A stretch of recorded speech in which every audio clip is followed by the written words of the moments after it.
But Derek, hold on one second, because Mark wants to say a few words, and then he'll come to you and get your question. So if you don't mind, we'd like to at least get to the public question session portion of tonight's meeting. I appreciate those of you from the community who sat through both the presentation and then the question and answer from the external advisor group. First, I think it's probably appropriate to introduce myself for those of you who don't know me. My name is Mark Molinaro. I am the county executive currently. As you likely know, this January began now my second term as county executive. So if you don't mind so much, we'd love to have you join us. If you want to find your way back to a seat, we can do that. If you have some questions, we'll be sure to make sure that you go through the list. Just initially, I would offer to you that it is our intention to continue the dialogue through the March 21st consideration by the legislature. Our expectation and commitment is that, in all candor, should the legislature approve this bond request, we will have opportunity to continue these meetings and sessions with members of the public. Should the legislature not approve the bond request, we have a different crisis to deal with, and I'd like to offer you what some of our concerns might be.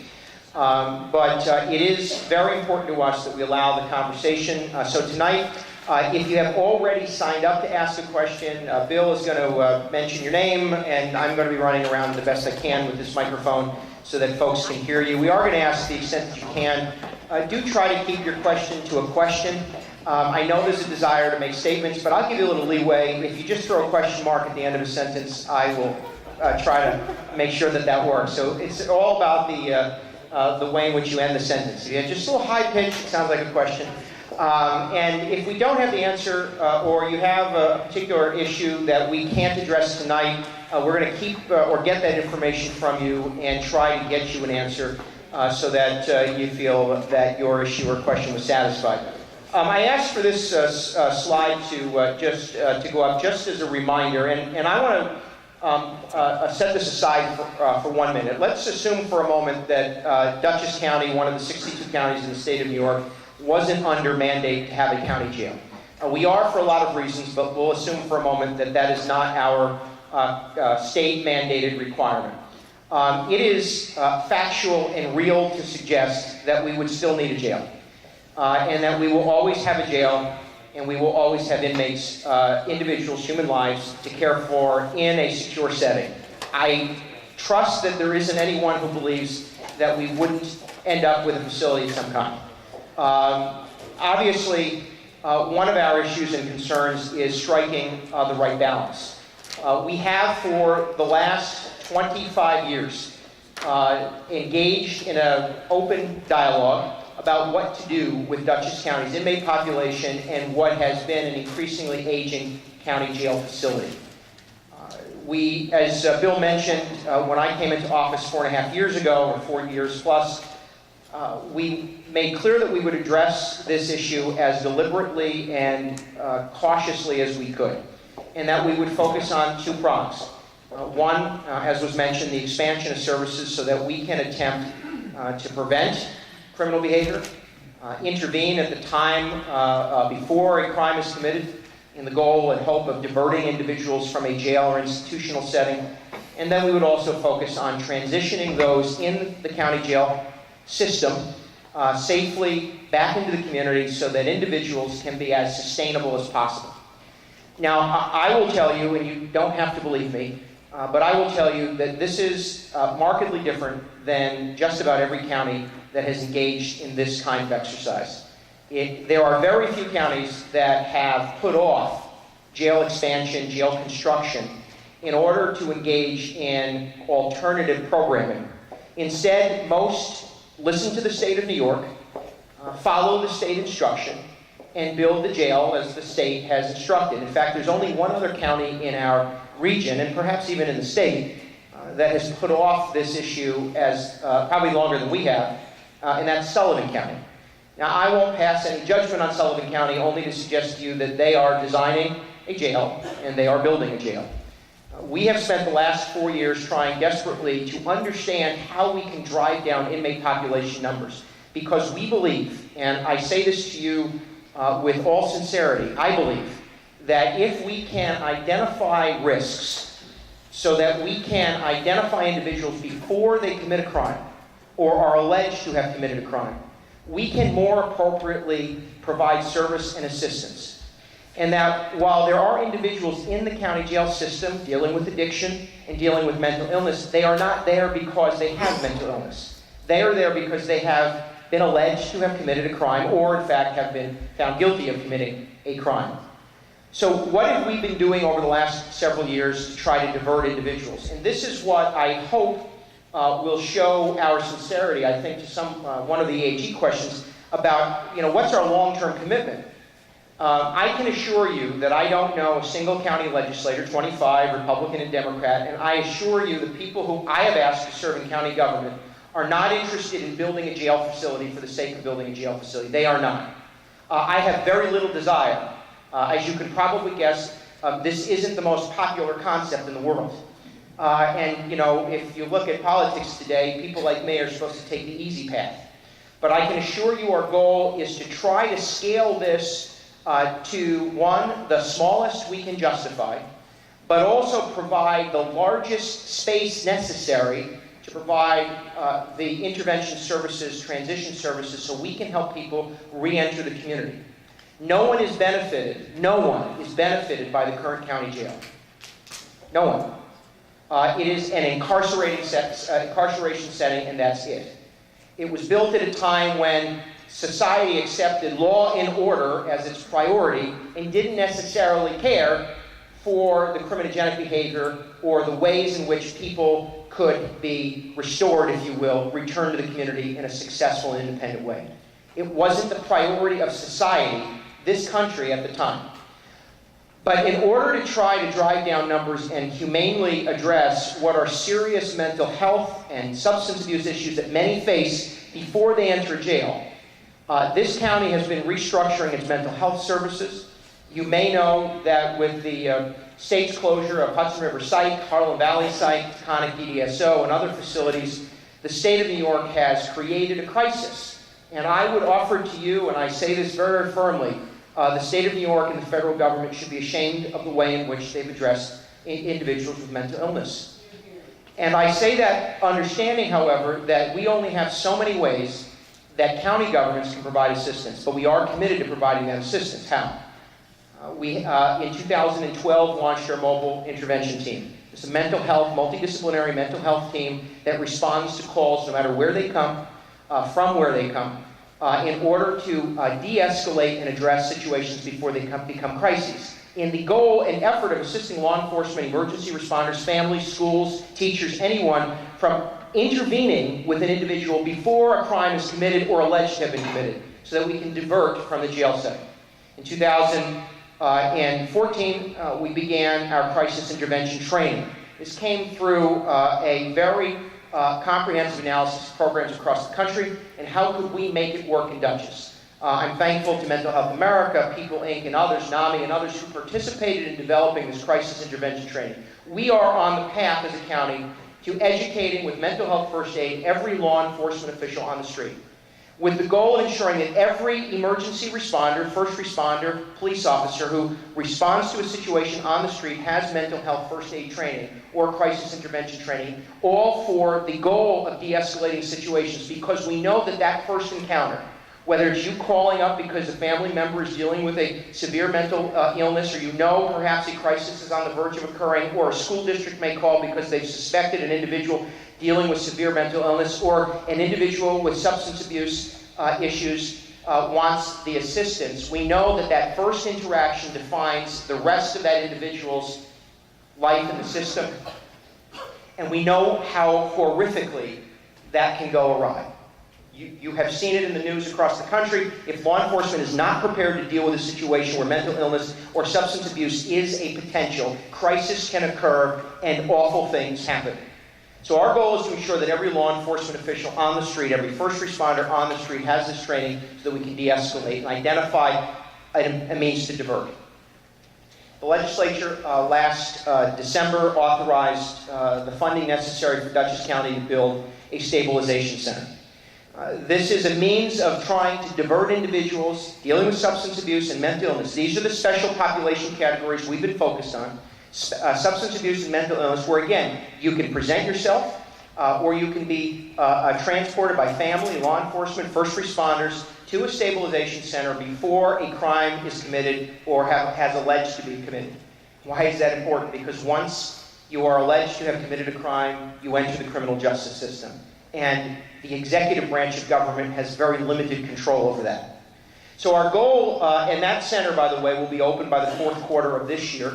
And it will be a multidisciplinary team. It will have service providers from the community and from county government, all there 24 hours a day, 7 days a week, in an effort to try to divert individuals, de-escalate situations, provide stability, and divert from a jail setting. But at the end of the day, there will be numbers that end up in the jail. And our jail is inefficient. It is not in the best interest of the staff, and it is not in the best interest of inmates. It just is not. If you ever visited the current facility, it is, it's a throwback to a time, as I mentioned, when there wasn't the same level of concern for those in the system. Now add to that this problem, and that is that we are, however, one of 62 counties in the state of New York, mandated by the state of New York to have a county jail, to ensure that that county jail has sufficient capacity for inmate population, and if we don't, we have to house out. That is the rule that's imposed upon Dutchess County government. We were able to get a temporary waiver for those housing units to allow for inmates back in Dutchess County. And I will tell you that the sheriff and I, with then Chairman Rob Rollison, when we went to Albany, we said to them, we would like these temporary pods because we will commit to a long-term plan. However, we want these temporary units so that we can continue to expand program, provide services, and we believe our numbers will start to de-escalate, will start to drop. And I can tell you that the commission laughed at us. I mean, they laughed. They have never witnessed that occurring. Well, that's because most counties just do what they ask. Expand your jail. We didn't. Over the course of the last year, with the housing units being built, our inmate population has declined somewhat, but we have maxed our capacity. It is a reality. We have 400 inmates. We have capacity with the pods, with the pods for about 490, and we are at maximum capacity. On April 1st, if the legislature does not approve a long-term fix, the state of New York will relinquish, retract that waiver allowing the housing units. Those are realities. To those who might think we can simply stomp our feet and say to them, please don't, I can tell you in 1992, 1993, when the county did attempt to do that, the COC in the state of New York did take control of the county jail. They have right to do that under the state law, and by the way, all they do is give us the bill. Lovely. It's a very lovely relationship where they tell us what to do, and then when we tell them we don't want to, they tell us you'll do it anyway. So we know that. In 2005, when we had a temporary waiver to allow more inmates into the county jail, and we didn't commit to a long-term plan, the state of New York took that waiver away as well, diminishing our total population. So what I wanted to offer just is that we are committed to a broad-based response to this total criminal justice issue with a goal of trying to, as I said, trying to prevent. This bond, it's not a shallow attempt, and I recognize that some people might not necessarily see it this way, but this bond includes $500,000 for Dutchess County to conduct a review and analysis of all of our youth empowerment and crime prevention programming, not just Dutchess County government's program, but the programs that are offered countywide to identify strengths, identify weaknesses, and provide an opportunity to fill those gaps. As I think you know, I have committed Dutchess County government, although the legislature will have to approve this as well, in a separate funding request to a $1.5 million commitment to build a youth services center in the city of Poughkeepsie. Now, we believe that the analysis that will be conducted, should this bond be approved, will allow us to develop the right service center, the right model, and we have some ideas, and we'll work with the community to develop this so that we can attempt to prevent incidents of crime and empower young people so that they are in a situation where they do not choose criminal behavior. That's our hope. That's our goal, and that's our commitment. As was mentioned, if we move forward with this bonding authority, the state will allow us to continue housing inmates in our temporary housing pods. What's our strategy? To prove the state wrong again. As Bill mentioned, excuse me? When are we going to have? When I'm done talking. I just would like to provide what is I appreciate it. You're representing a community group, and you'll be able to ask some questions. But so long as I'm responsible for justifying this project, I'd like to give you what is the context of this project. And thank you. With that, our strategy is very, very simple. We intend to ask the legislature, as you've seen, for the broadest response that we can, with a commitment to scale it back as we can. So as we move forward, if our programs work and our population declines, we will petition the state to allow us to reduce the number further beyond what's been proposed, to 72 beds through the third story, and even potentially the 100 beds, if we can get there. And that's our commitment. And I ask that we are going to make that case if the numbers start to decline. And that's important to us. And then lastly, which is, and I apologize, is my responsibility, and that is the management of Dutchess County's finances.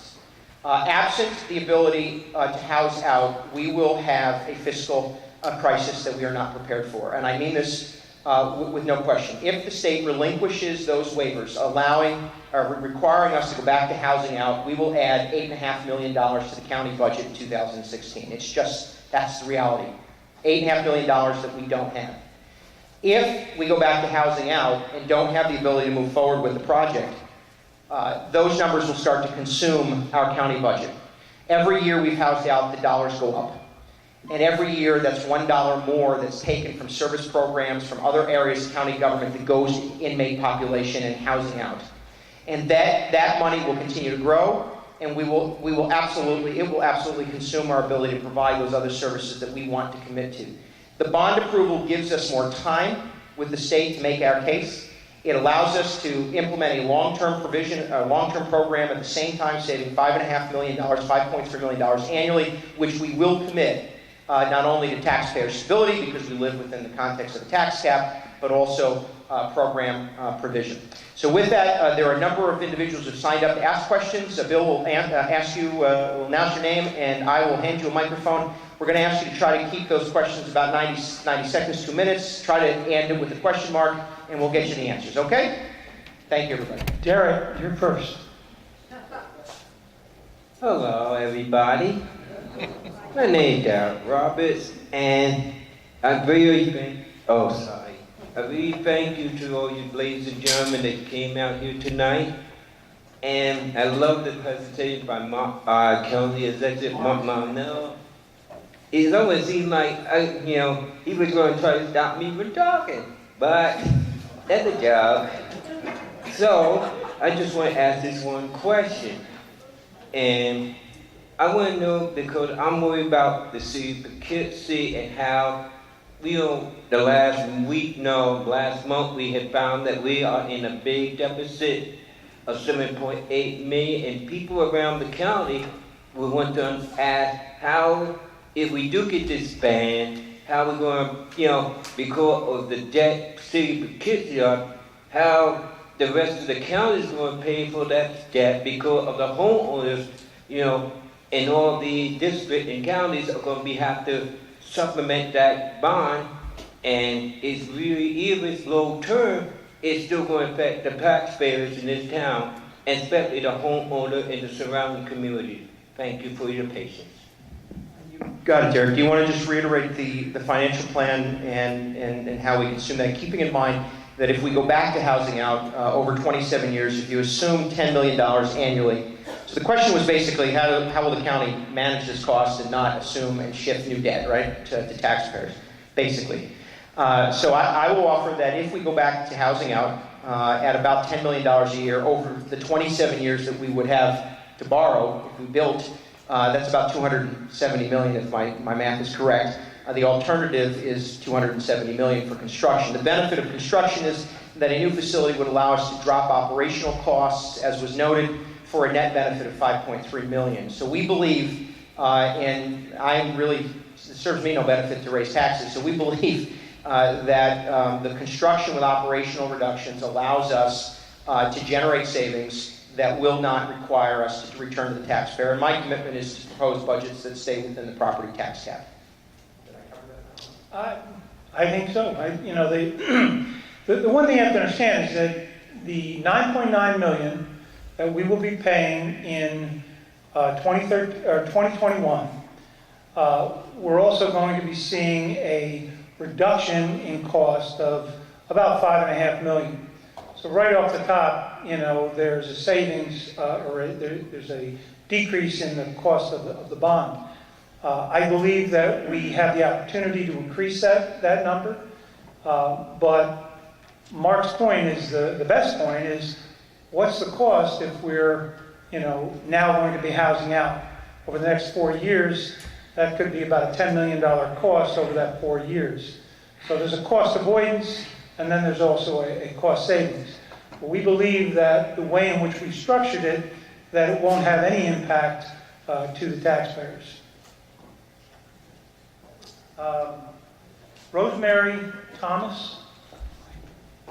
Hi, thank you. I have 2 questions. First question is, I believe the average length of stay is going to go down because it went up so much in 2007. And also the Crisis Stabilization Center will come online at the end of the year, further driving it down.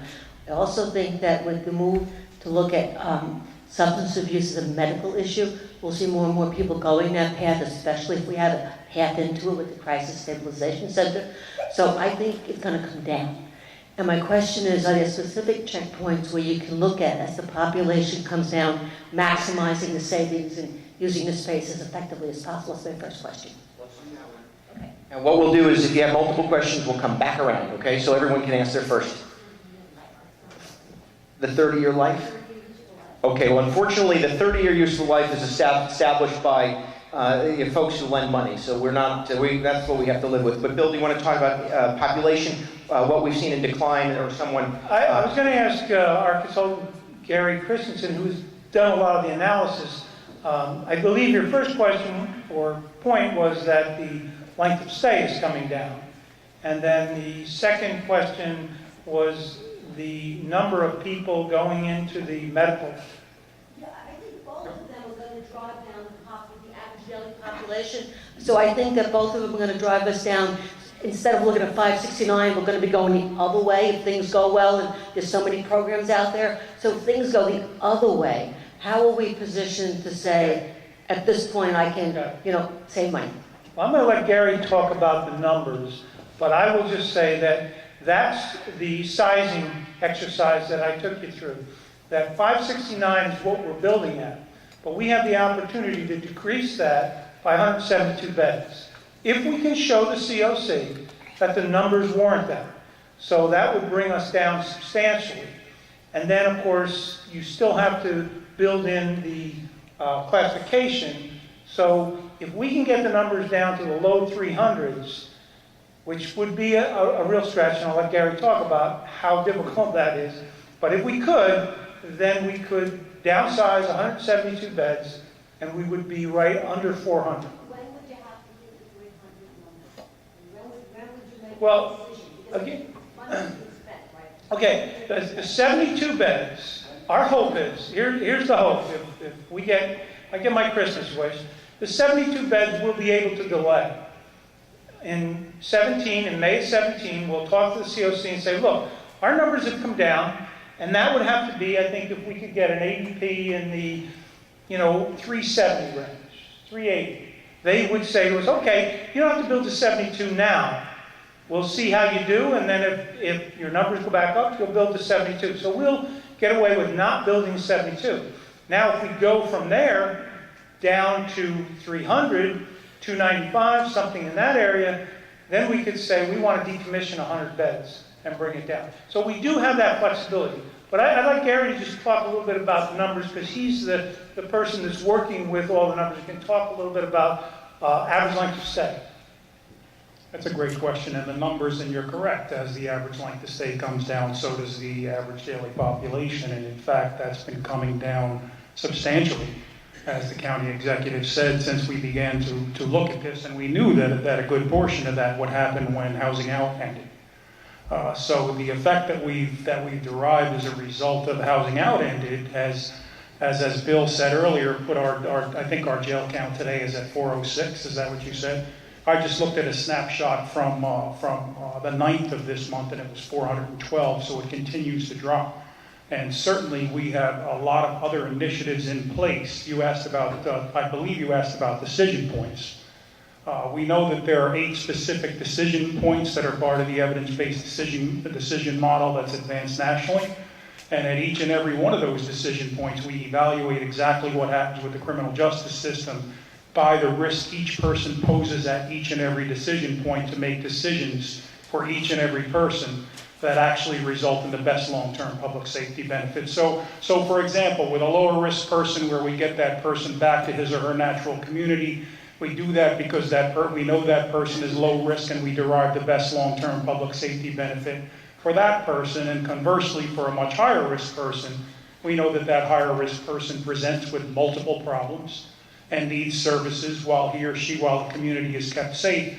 And for that, on the higher end, we have intensive jail transition services. The program's called Restart right now that avails those services to higher risk offenders as they transition into the community, and we know we'll get the best long-term public safety benefit with that group. And of course, it's a much more comprehensive discussion to answer that, but I've offered examples of the lowest risk person to the highest risk person. There are a lot of things that can be done in between that we're advancing, not least of which is just simple criminal justice process to evaluate how long it takes for a person to go through the court system, all of which lead to a decreased average length of stay.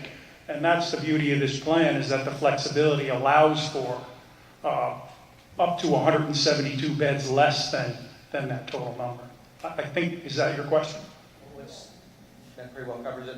We'll come back around if you have a second or a third. And I apologize, I can't read your first name. Smalls?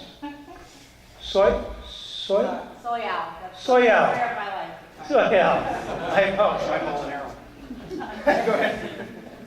Hi, good evening. I really appreciate your presentation. You actually answered a lot of my questions, so I just have a little bit more detailed questions. And I guess this is for anyone who has some experience or expertise in mental health.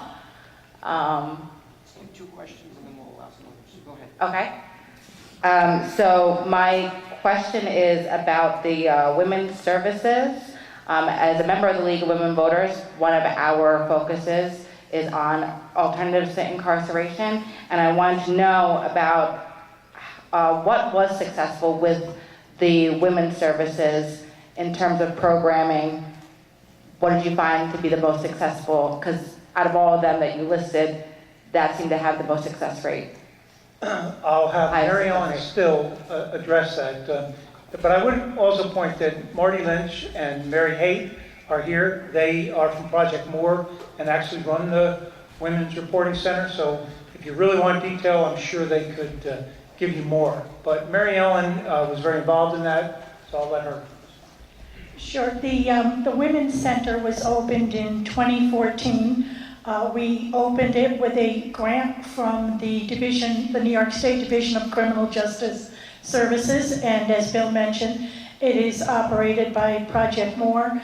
And the purpose of the Women's Center is to provide services, gender-specific services for women, those services that have been identified as being most effective, and that includes cognitive behavioral groups, employment assistance, and a number of other services that women can go to the center. In some sense, we can consider it a day reporting center where women can go. There's also support services such as we have a book club where books are read and discussed, which the purpose of that is to encourage pro-social activities and those activities that are going to help people in their daily lives. There is also daycare available at the center. So the Women's Center was really the foundation of that was on work that the county has previously done with the Center for Effective Public Policy and the National Resource Center for Women, and we had participated in a technical assistance project that would help to identify needs for women and then develop case plans based on those needs. And we call it the ION, and the ION is currently used at the Women's Center. And of course, if there are mental health issues, they are referred to the appropriate counseling services. Thank you. Mario Johnson? Oh, I'm sorry. Okay. C. Clark?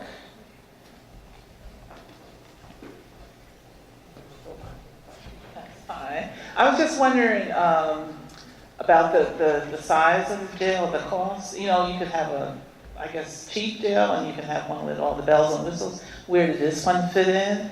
And the alternative to incarceration programs, and you know, I just wanted more information that's coming out little by little, more detail about, because if you don't fill that jail up, and the numbers do drop down, I was concerned because minorities are represented mostly the highest number in the jails, and that was a big concern. So if the jail doesn't get filled up, what is actually in place as an alternative, a real alternative? Because I'm sure that the correction officers will have to have different jobs, maybe different training. I don't know. What is in place? Well, I would say that that's a good thing to have if we don't fill up the jail cells. At this time, though, I don't think that's the problem. The problem now is that we have a jail that has 200 few beds. So, you know, right now our problem is having enough beds to accommodate those that we do need to incarcerate. As I said, I think we can scale back. We have a plan to scale back. If we get to the number of the low 300s or the low 200s, you know, that would be a good thing to have. You know, that also would have a reduction in the need for COs. If we actually scaled the size of the jail to the point where the COC let us decrease our certified number of beds, we would need less COs. So I don't think we'll ever get that small. I hope we do, but I think it's very difficult based on the number of people that, you know, the judges say need to be incarcerated. So if we get to that point, I guess we could look at, you know, ways to address that. I would say this, although we're certainly not in the business and we're not looking to build cells to lease to or bring in inmates from other counties, but I would say this, if we are that good that we can decrease our population that much because our programs are that effective, we maybe should consider housing in. And not just to put the inmates here, but to rehabilitate them. So, you know, but again, I don't think we'll get to that level, but, you know, that's an idea if we do. So first, we are proposing a project that can be scaled back, right? And we are committed to that. It is, believe me, it is in our best interest, respectfully, to have less cells and less corrections officers. To the extent that we can reduce operating expenses, that frees up dollars that can be committed to something else. At the same time, if we commit to the kind of crime prevention programming that we are committed to, and we can get the partners, in particular in the city of Poughkeepsie, that'll take some time, right, to have effect. So we'll engage in crime prevention activity, youth empowerment activity that ultimately could drive down population. If that were to occur, well, then we can continue to scale back the size of the structure, decommissioning components, which, by the way, is a request of the state. If our population is low enough that we don't need the space in the Justice Center, Transition Center, we ask the state to allow us to close down a wing and close down a section, and then commit the savings from doing so into other programs that are working. And I would tell you, if the programs are working, we want to put more money into them, because ultimately we would much rather have individuals not enter the jail system to begin with. So that is a commitment. It's being built into the scope of the project, and it's in our financial best interest. If nothing else, a financial motivation exists to shrink the size of this over time, because it is less costly from a fiscal perspective, right, from a budget perspective, and it is less costly to the human perspective if we can keep people out of jail. I see Robert, but I didn't know. I do see Robert. Okay. Look, are you on the list? We don't mind. We'll let Robert write to. We have a stand-in for Mario. I think that works.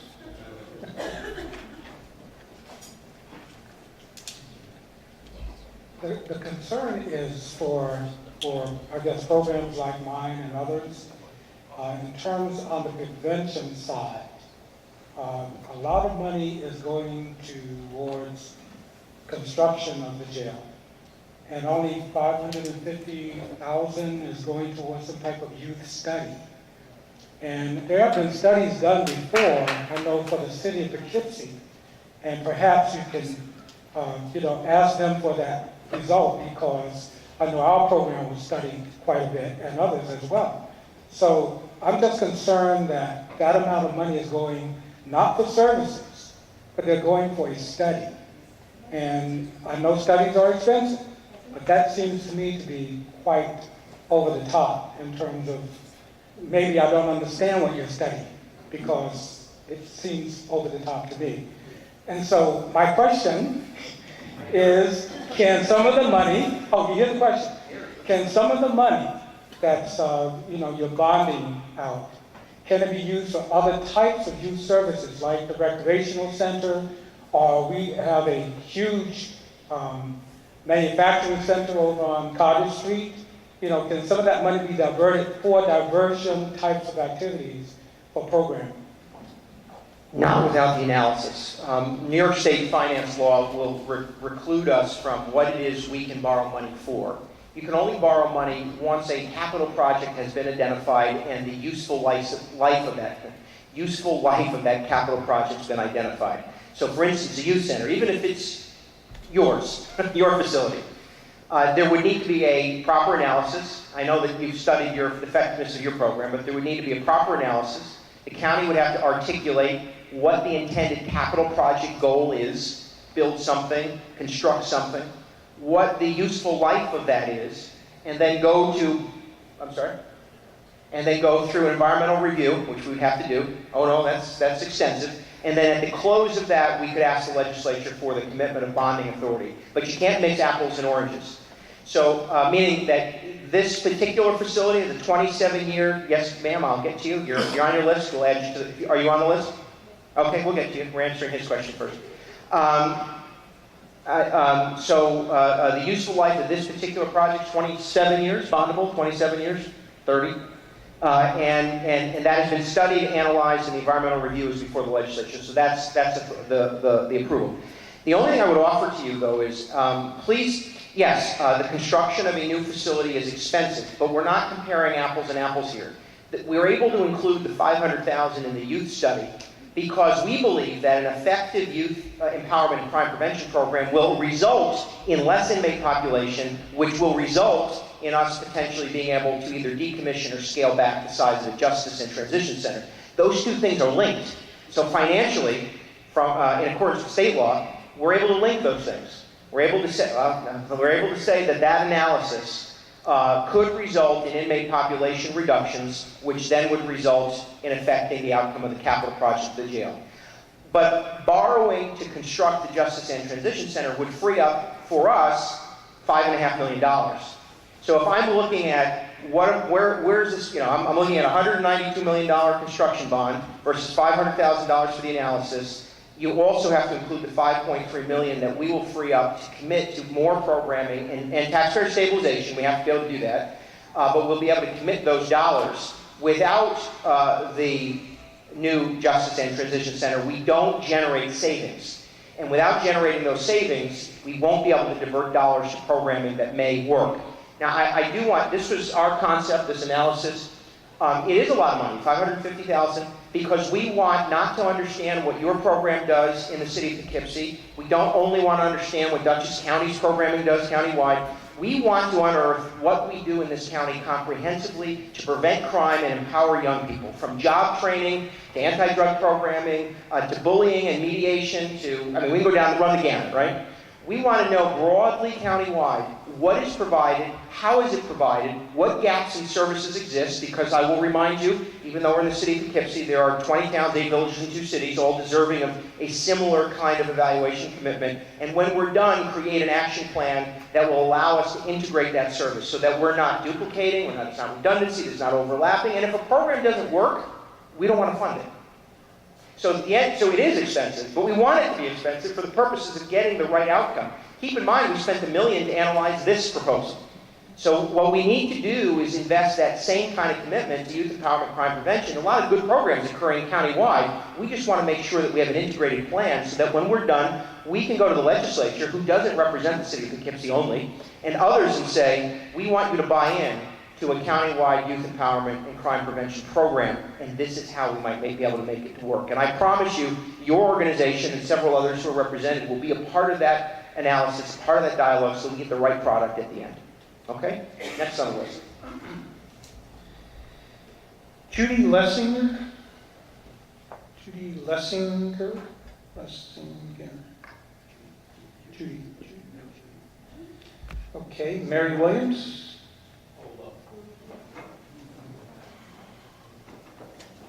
Thank you. I have a number of questions. I had a double espresso before I left home, so I can stay here as long as necessary to get all my questions answered. The first question deals with the numbers that were on rate of incarceration. I need to understand where you got those numbers, because I actually did quite a bit of research and I can't make those numbers match. So there isn't a citation for where they were. What I found on rate of incarceration, slide number, this slide, but the point that I wanted to make, the question is, where that 140 is portrayed, per 100K, is portrayed as good, when in fact we are below average. More than half the counties in New York State have a better number of incarcerated per population, including the New York City population. So I just needed to try and understand that chart. Okay, I'm going to ask our consultant to answer that question. I've actually seen that document floating around, and from my... Right. Oh, you did? Okay. I got it from somebody else, so now I know where it came from. But I can't verify those numbers, to be honest with you. The most comprehensive site out there, and I'd implore anybody to take a look at it, is on the Vera Institute website. They have an interactive model that allows you to point to any county in the country and evaluate exactly what their incarceration rate are, what the trends are, and as far as the numbers that are on the document that I reviewed earlier today, it doesn't jive with the numbers that are on the Vera Institute website, which is widely recognized as the authority on those figures. So what I do know is that the incarceration rates in New York State are substantially higher than they are in Dutchess County, and they're around 250 per 100,000 for the nation. And where are those numbers from? The Vera Institute. The Vera Institute. Hold on, Mary. Are from the state COC website. What we have to... And they're the numbers that the county sends to the state. So it's the www.scoc. I'm hesitant to give this to you again, but go ahead. Why don't you? I would have to, in order... So that's where those numbers from. I also looked at the Vera Institute, and the Vera Institute does a slightly different way of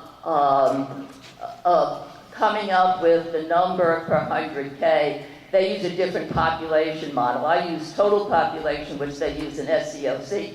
Vera uses 15 or 16 to 64, something like that. So, but I did the same validation on Vera and saw the same trends, although not the same numbers. So perhaps you and I, Gary, need to verify very quickly what those numbers are. Sure. Ironically, it's the state COC that wants us to build larger. So if you're getting numbers from the state of New York, you can get back, we'll get you, I promise. We're not going anywhere either, and I drank my coffee as well. So we'll stay here with you. Tara? Delota? Okay, next. No, Tara? No? From Youthville? Am I You want to take saying this your slide? name?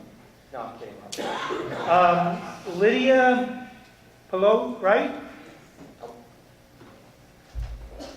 Thank you very much for taking my question.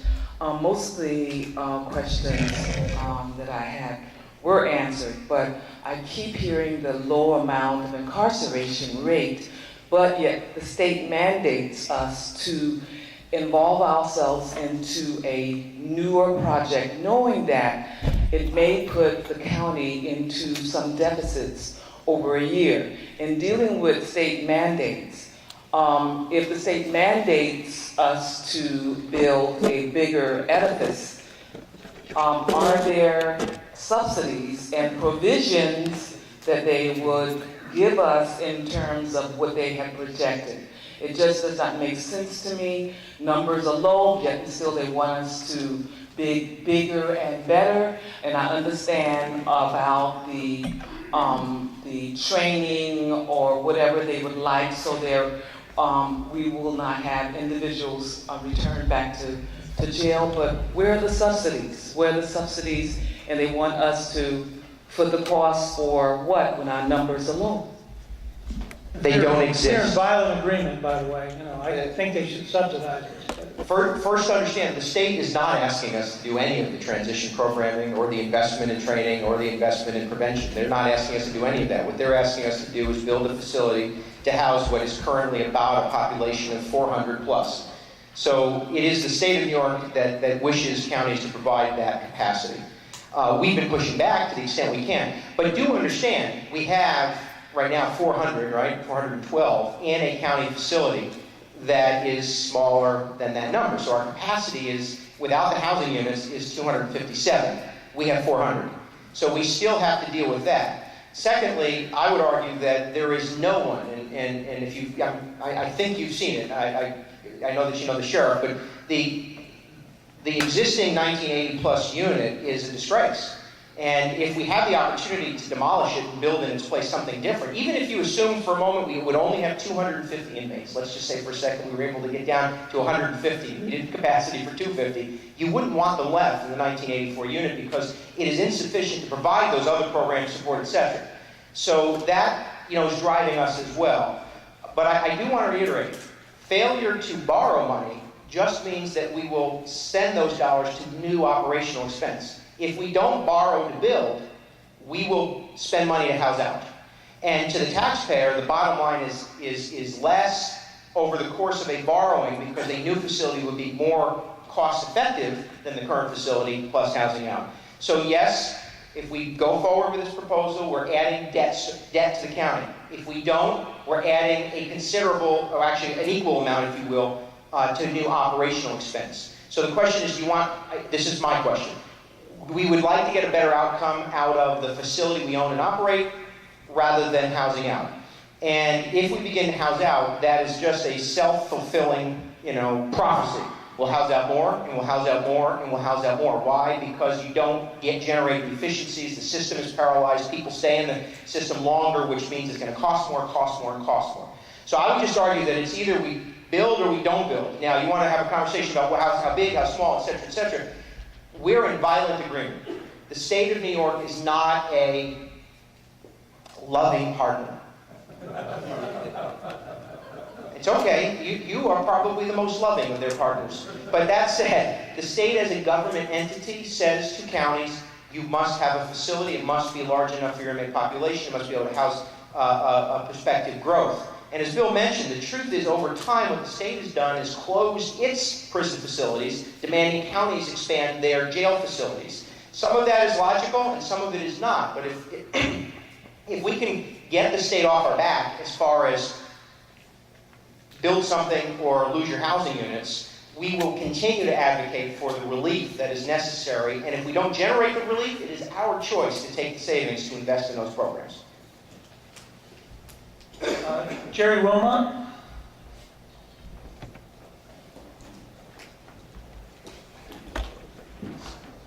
Hold your question. I'm trying to. You're doing great so far. Okay. Okay, so I heard someone up there, I think it was Bill, say that there wasn't money for programming for people who are not incarcerated. And what I'd like to draw your attention to is the Justice Reinvestment Act. It's a federal act, and it comes under the, forgot the name of it now. It comes under the Justice Department. If you look up Justice Reinvestment Act, there's 27 states who are getting money. Why aren't we getting money? Let me clarify. What he offered was there's no money for construction costs, but there are dollars for service. Why don't we allow a couple of them to discuss the service rates? What I think it was when we were discussing what happens to people who come back from prison. And this act is directly aimed at people coming back from prison. I think that is the second chance grants. And we are applying for that. I believe the next round is in March. It's now, but it's due in March 30th. So we are applying for that, and we are hoping to get a grant. Did we file last year and didn't get it? That was the question. Yeah, we're in the process of putting together a second chance grant to support our reentry services and services for folks moving back into the community to provide more services. You know, we've built a restart program that helps stabilize people in the jail. This program would also expand that process when they get back in the community. The first 90 days out, people really struggle. They really have a lot of trouble in the community, and this will help provide more services for men, more services for women as they go back in the community, for both clinical services for substance use and mental health, for employment and educational services and those kind of things. So we're right now pursuing a grant to enhance the program that we've already kind of worked on over the last several months. Can you introduce yourself now? Oh, sorry, Kevin Warwick. I'm a consultant working with the Special Populations Group.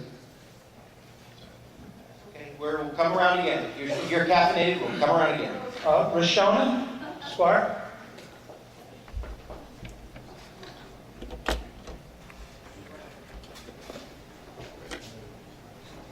There's a little bit of a debate.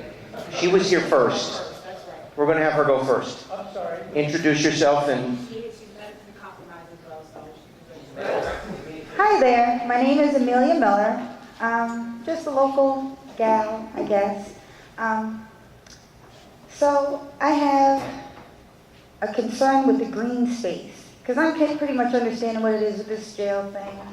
You know, we gotta have one in order to get the other. I don't know if anyone else has caught on, but the only way we're really gonna get what we want for the youth is if we agree to something with this jail. So what we really need to start focusing on are what programs we're gonna put into place to help out the people who are in there in the community.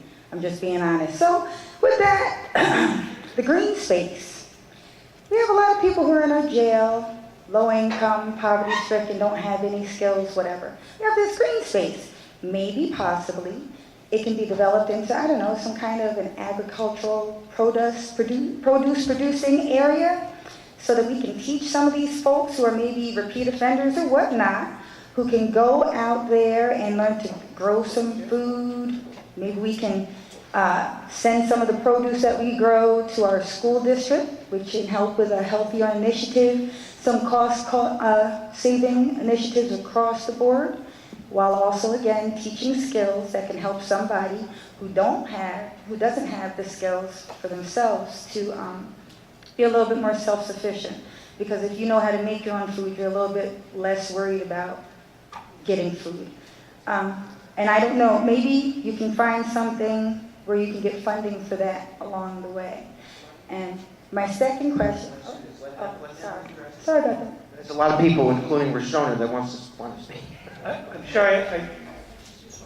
Job skills, training programs, youth, those in the system, right? What are we talking about for job retraining? Some of the workforce investment programming we've been talking about, the microgreens, the youth center concept, maybe the model that we're reviewing for youth center as well. So whoever wants to jump at it. Don't all jump at once. We're going to start by talking about what we do or can do in the jail. Actually, my name is George Crown. I'm the jail administrator for Dutchess County. Having a program like that would be absolutely fantastic. If we had enough green space for the inmates to go over and grow their own food, or actually grow it and give it to shelters or soup kitchens, and at the same time they'd be able to learn how to grow food for themselves. I think that's a wonderful idea within the jail. There are currently some programs that we have, work programs at the jail that some of the individuals are currently doing. Kitchen. They're working in the kitchen. They're prepping meals. They're learning service and how to do the kitchen work. Also, the outside detail. They'll learn how to, although they can't really run it very much, but some of the equipment that we have out there, landscaping. People actually leave the facility and they work in landscaping because of the work that they do around the properties. So we try to bring in what we can. We're kind of limited because of the constraints of the property and what we have.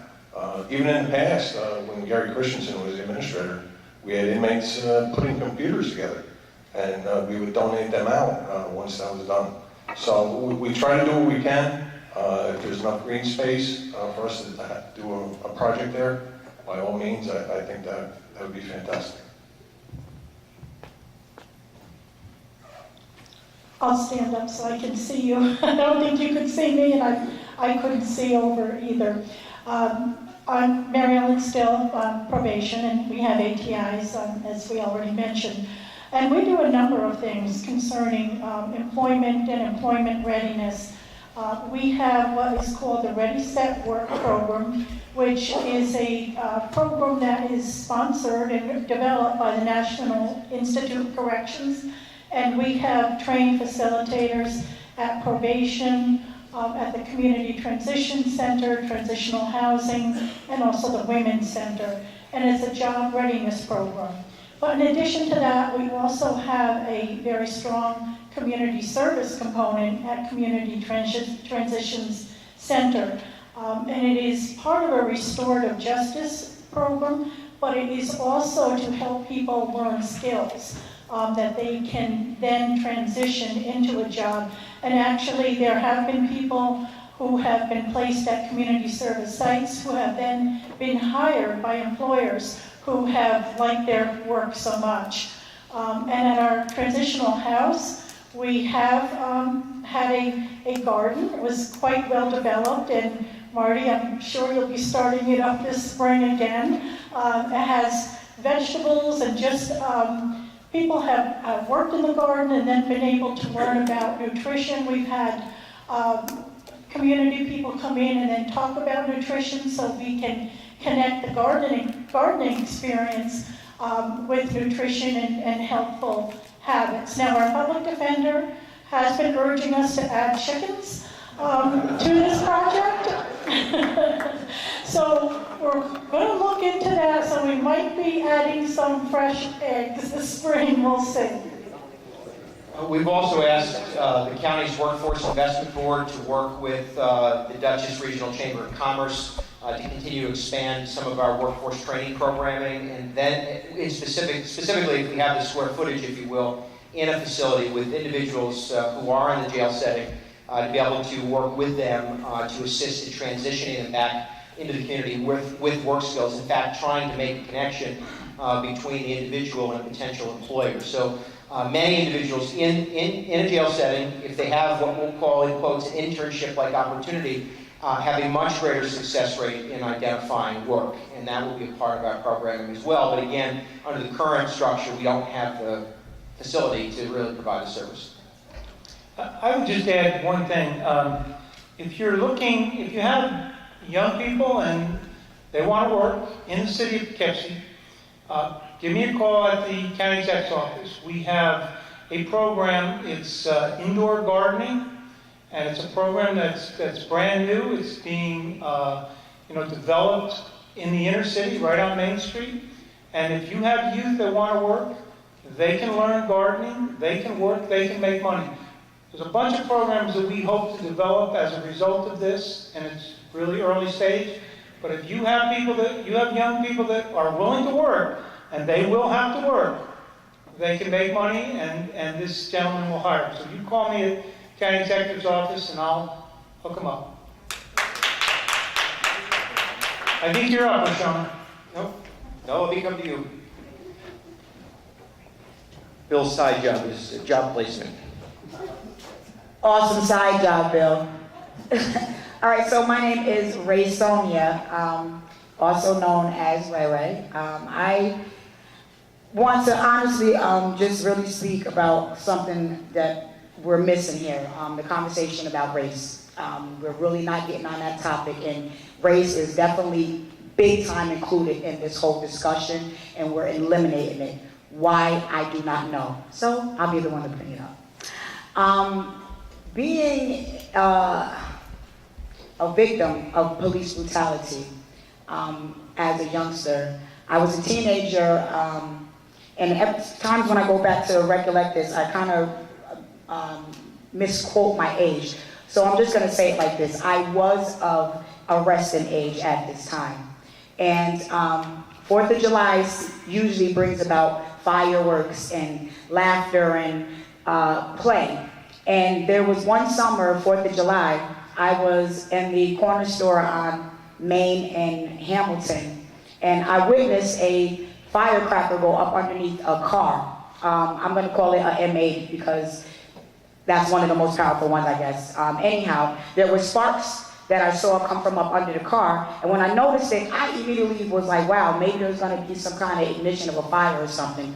Really. So I picked up the phone and I called the fire department. Lo and behold, there was a response that I never even knew existed in Poughkeepsie.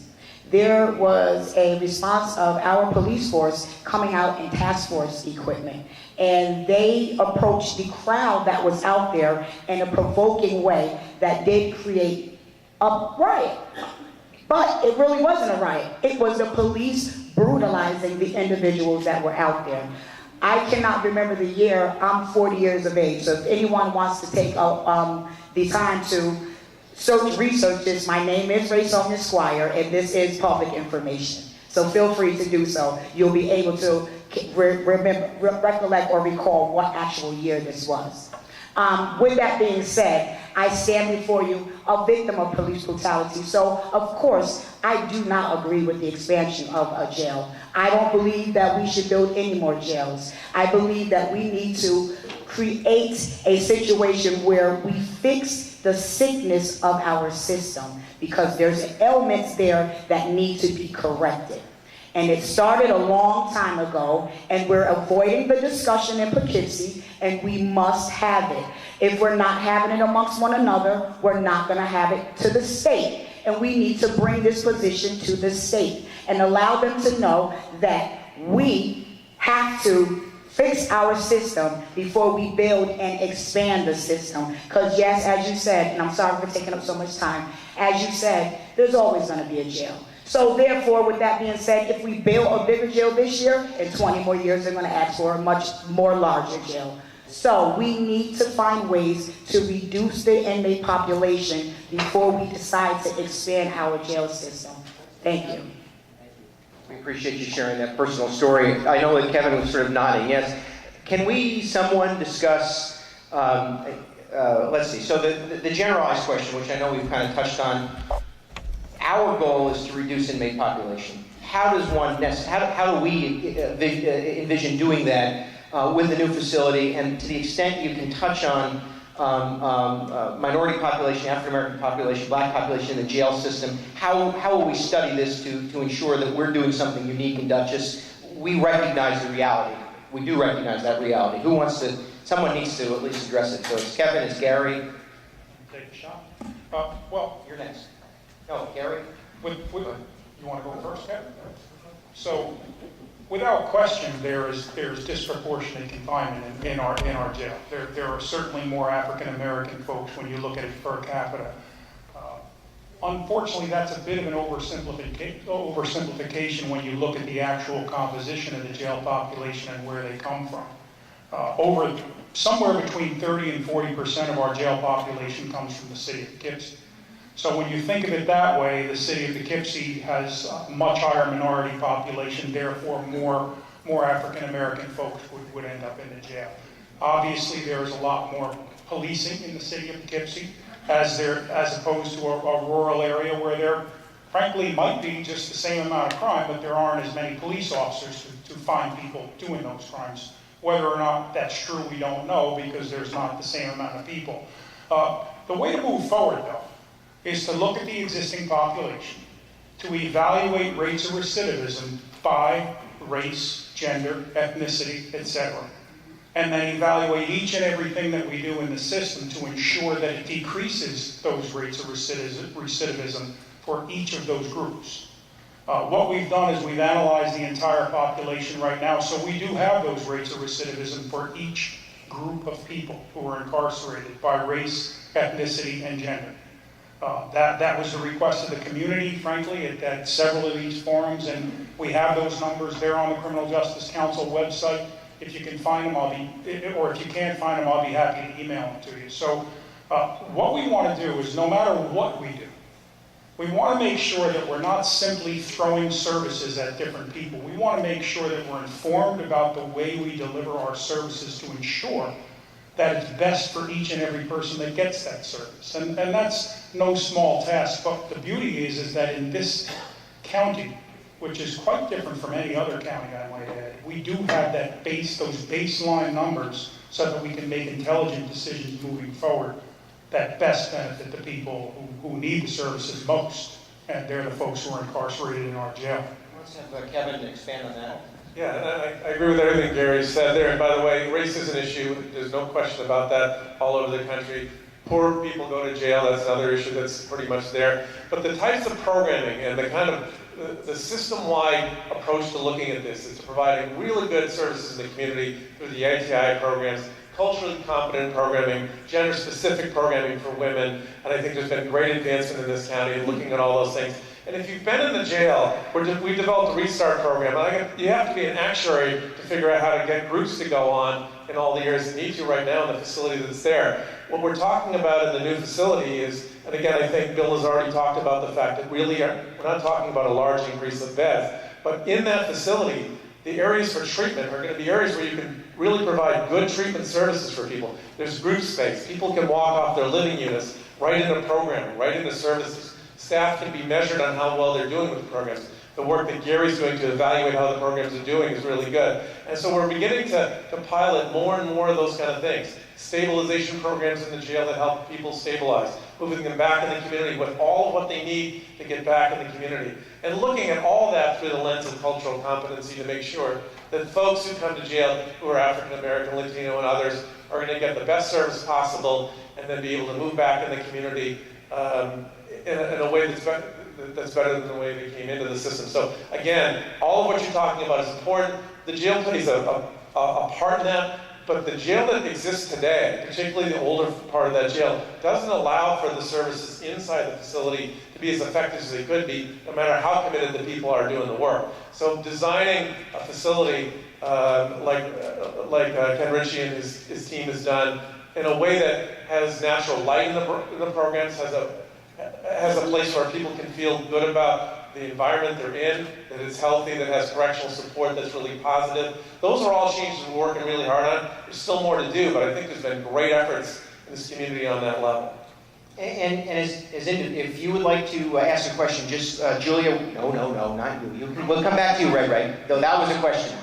You didn't put a question mark at the end, but I did. We'll come back to you, and we'll add Ray back to the list, and just add your name to that list. We'll come back around. The other is, as individuals return to the community, we need a community that's living up to its potential, which is why the county is committed to assisting the city of Poughkeepsie in redevelopment. We're the only county in New York State that pays for the city of Poughkeepsie, or its Central Cities Community Development Program.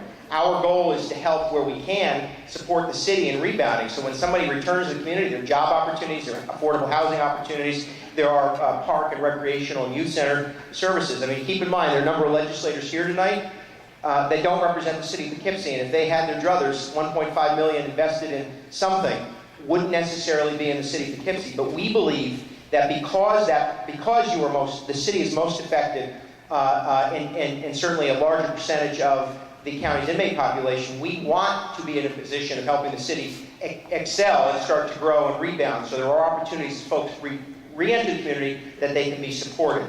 The other thing I want to remind you, and again, I said this a little bit earlier, if I have the good fortune of going around this county, 20 towns, 8 villages, and 2 cities, I can tell you that we are teetering on the sort of the balance here. There are a good number of people who really could care less what condition inmates live in. And we are trying to explain that there is value to what we're doing. But I can tell you a good number of people push back and say, listen, just create cells and put them there. So we're trying to explain very carefully why this is of value. We believe that we have a better model than the state wants us to engage in. We have a better model than other counties want to engage in. And we've got a good process. But there are a lot of people who could care less about us spending money on this. And it's not because they don't want a jail, it's because they don't believe the people in the system deserve to be supported. We believe they do, and that we can be effective in helping individuals return to the community, not to return to a jail setting. Next on the list. This is the last person who signed up. It's, I apologize, Macau Clark? Shaw Clark. Hold on. Shaw. Miss Shaw. You can yell, but they can't hear you on the TV. I have a loud voice, so anyway, good evening, everyone. My name is Michelle Clark. First and foremost, it all starts at grassroots, as far as I'm concerned. I mean, when programs were removed, eventually a new prison had to be built, or a new jail had to be built. I remember coming to Catharine Street Center some 30 years ago. There was a program here called Harambe, okay? This place was covered from front to back with at least 300 kids every day, Monday through Friday, at tables, getting homework, getting help with their homework every day, okay? This place was a safe haven for kids. There was all types of creative sources going on here, everything going on here. There was a Lincoln Center, Smith Street Community Center, so on and so forth. My reason for bringing this up is because, when all these programs were discontinued, this is what skyrocketed the prison population and the jail population in Dutchess County to start with. You remove programs from a place, what happens? You give children nothing to do, and they turn into adults with nothing to do, and what do you have? People going to jail. So my main question really is, the question that I want to ask is, well, why is everybody so gung-ho about putting money into jails as opposed to putting money back in programs that you remove that set the catalyst for building jails and prisons in the first place? That's a good question, but the data doesn't prove out what you're suggesting, and this is important. Our inmate population didn't explode because certain services stopped. We've been on a steady track of growth, and we were at that same pace of growth even when certain facilities existed. Now, there's a reality. First, I can't say that some of the programs that you referenced were cut by county government. Some of these are the obligations of cities, towns, and villages across Dutchess County, and a lot of them, by the way, invest in those services. So who chose not to provide service and funding, I can't unearth for you. I've only been doing this for 4 years and a month. But that said, our commitment is as we can expand our crime prevention youth empowerment programming, we will. Now, you use this place as an example. Dutchess County expanded its funding to Catharine Street Community Center 2 years ago to invest. There are dozens upon dozens of programs that we have expanded over the last couple of years. The impact of those programs, however, will take time. We're not in a rush because we want to build a jail facility. We have 420 people and 250 beds. And every day we don't have a bed for those people will be a day that takes money away from programs and sends it to Orange County, Ulster County, Rensselaer County, and Washington County, housing our inmates. So what we're trying to do is stop the hemorrhaging. And the hemorrhaging is the jail. Our current jail is sucking money out of our system, and if we go back to housing out, it will double that.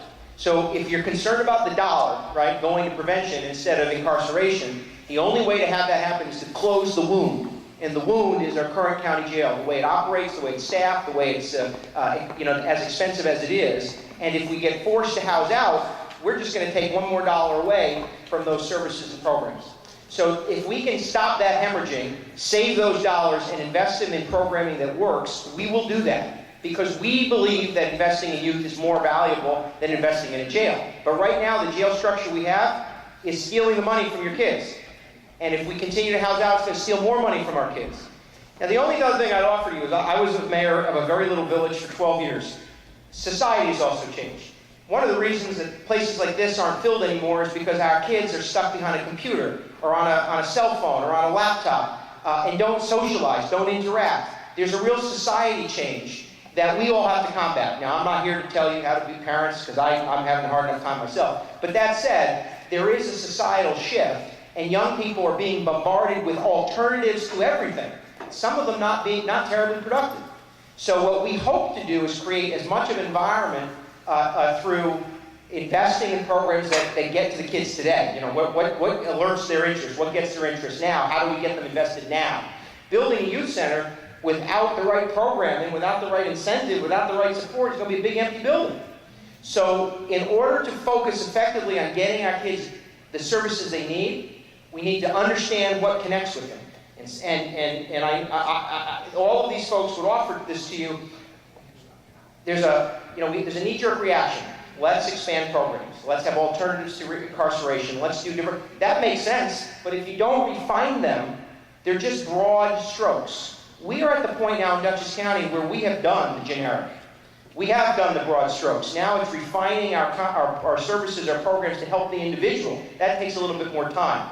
And if you want to be a part of that, I promise you the next phase of this is just that effort. To try to make sure that the services we provide can incentivize kids before crimes are committed. That we incentivize law enforcement to de-escalate situations so that we don't escalate and crimes get committed. That's our commitment. But if we're housing out, we're going to be stealing money from that effort. Who's next? Peter, you're up.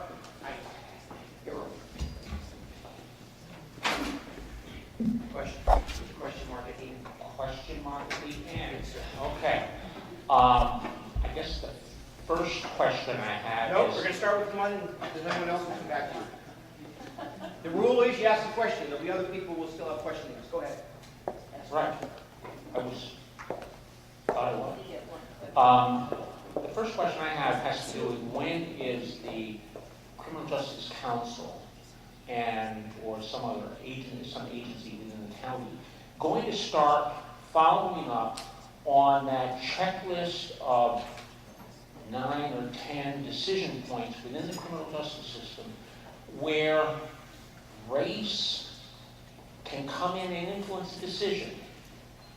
There's no way, that I can see at the moment, unless somebody can tell me about some report I haven't seen, that one can tell whether or not the outcomes of the decisions that are made at the time of arrest, at the time of the decision whether to cite or whether to bring into custody, at the time of sentencing, plea, every little step that was on that evidence-based decision-making checklist that the National Institute of Corrections came up with in 2011, how can you take each of those, where is the data where one can look and see what the racial impact is at each step along the way to the jail? That's my question. That's a good one. We started a few moments ago. Can someone try to discern that? No, I don't want you to summarize. Well, Gary, go ahead. Peter, you and I talked for quite a while today about that, and it's difficult, if not impossible, to discern the racial impact that you're talking about.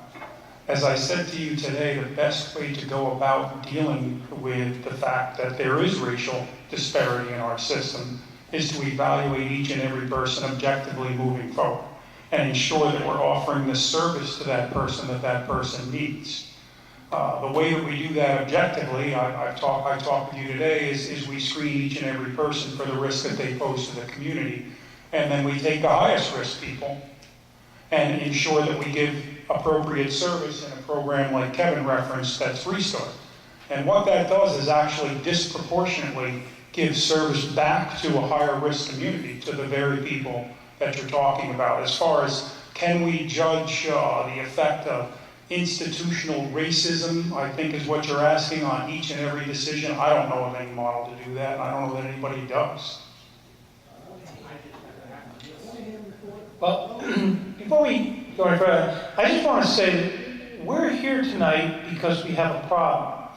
The problem is that we have more people to deal with in terms of the incarcerated individuals than we have space for. And we have to find an answer for that. And that's what we're doing. Your point is well taken in terms of, the need for looking at the racial disparity in terms of those people in the criminal justice system. But I will tell you this, and there are some probation officers here that could take you into the jail now, and they could look at every individual who's in the jail, and they could tell you exactly why they're in the jail, and they could tell you exactly why those individuals should not be out in the public.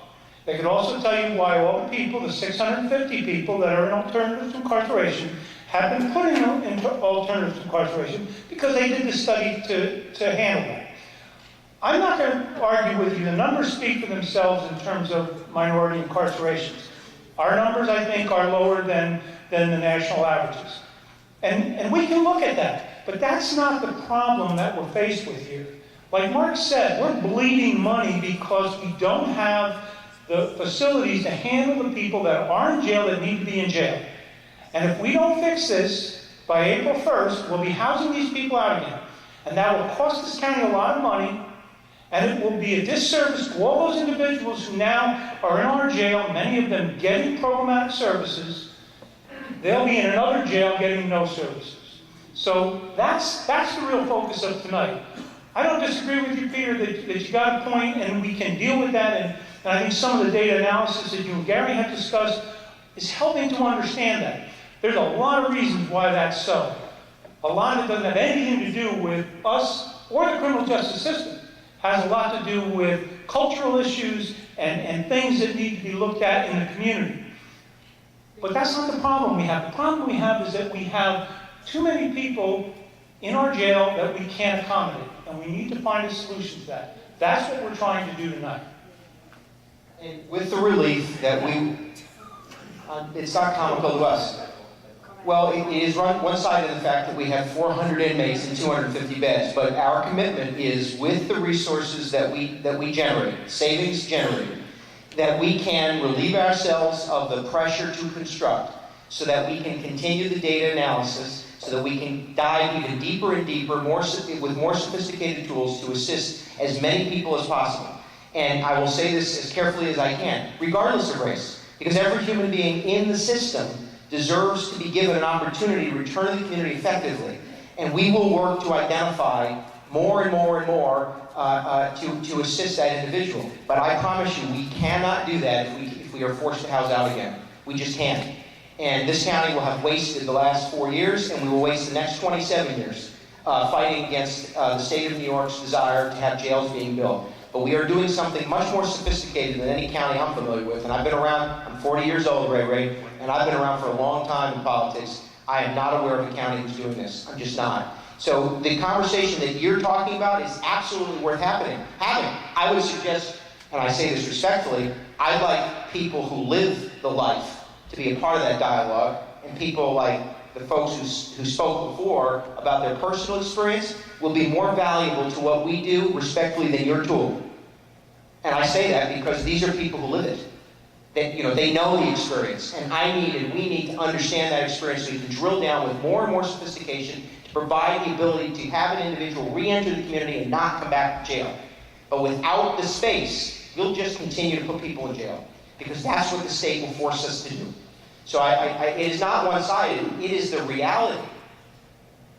It's one-sided with three people speaking and me unable to act follow-up. You'll be able to ask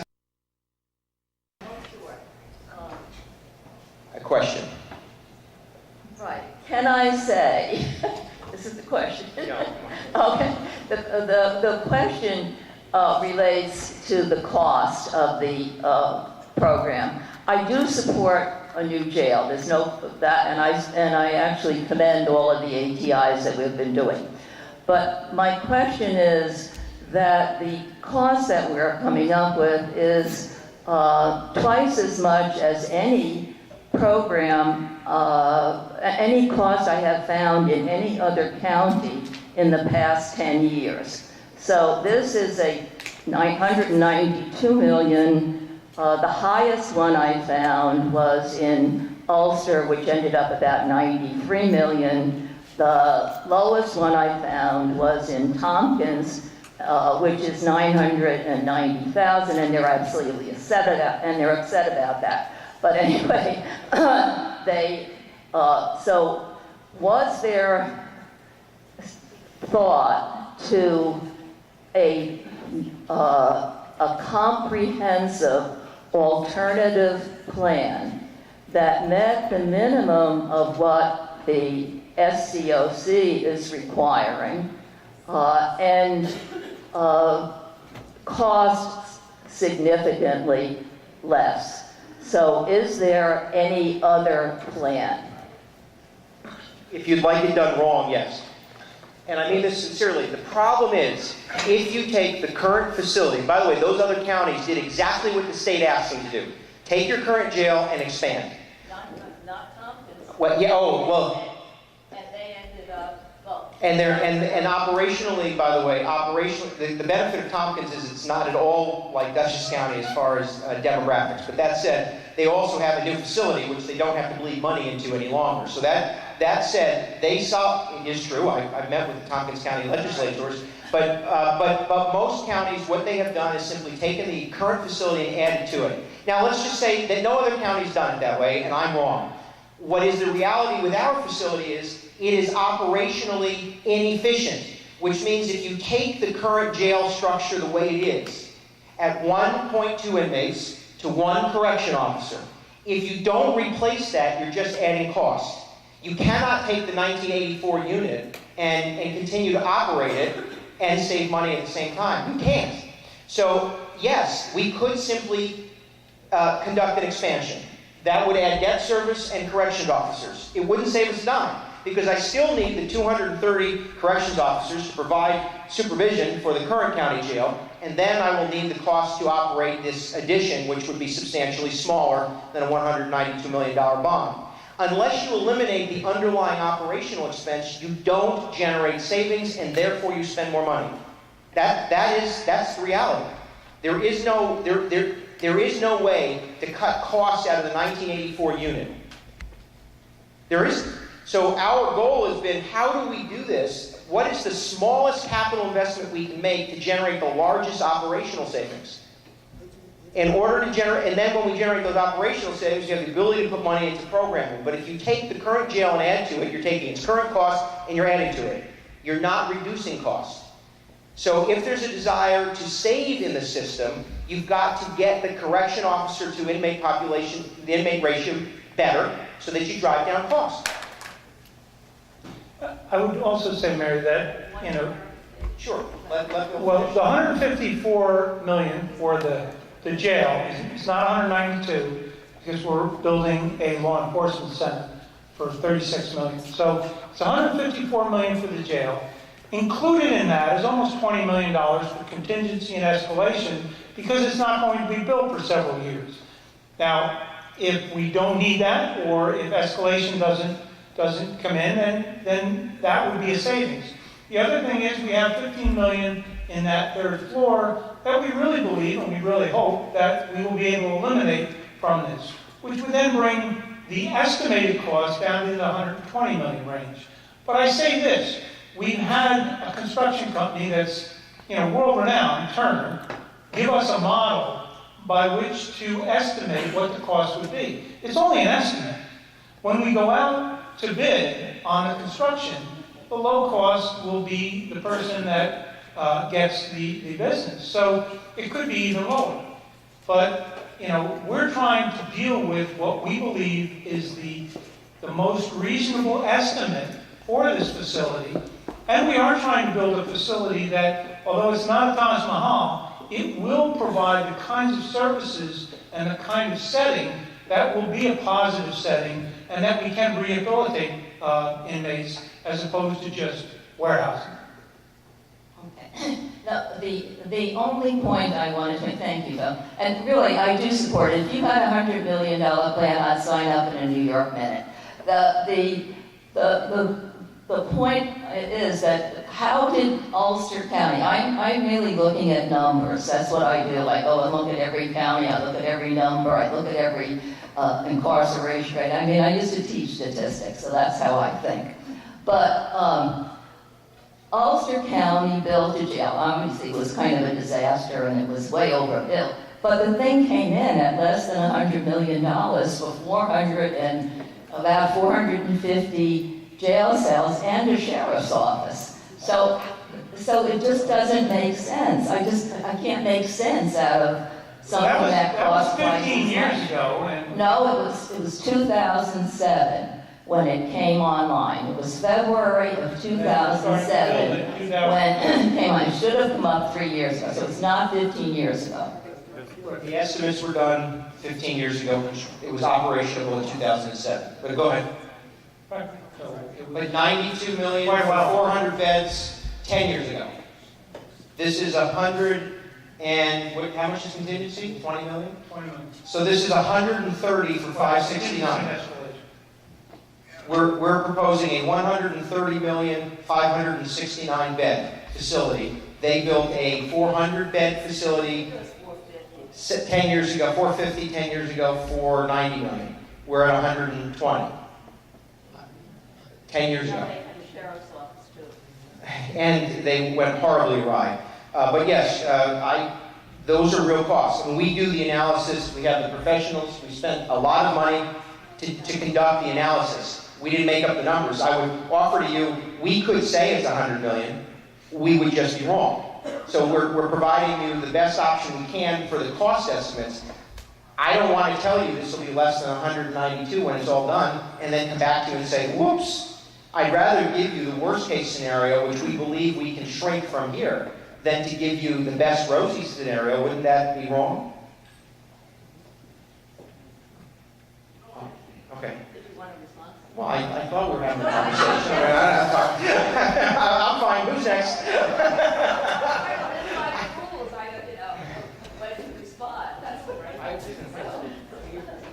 I know you can't choose and pick particular vendors, but will there be a sort of a training or a informational kind of thing to let new vendors be aware of how the process works and how it goes? Because I think some of the high costs, I believe, has to do with phone systems and handling money in jails. So are those separate systems or are they part of this big cost? Well, all of the infrastructure with the design and development is built into this proposal. So whether it's IT or phones or anything, it's all wrapped up in the proposal. So it is in there. To your point about educating vendors, I mean, the short answer is yes. We have been, over the course of the last 2 years, talking to any agency, any business that's in the business of doing this, saying, sign up to our bid process, make sure you're involved, so that when we go out to bid, you are aware of the opportunity to participate. Further, there will be certain realities that get met. I mean, you know, low bidder, comprehensive bids, prevailing wage requirements, things of that nature. So there will be an effort to make sure that everyone who can compete for the bid will have an opportunity to compete for the bid. And to the extent we have the law to work within, we'll direct to the extent we can, to the extent applicable under the law, we will give preference to local business and local workforce.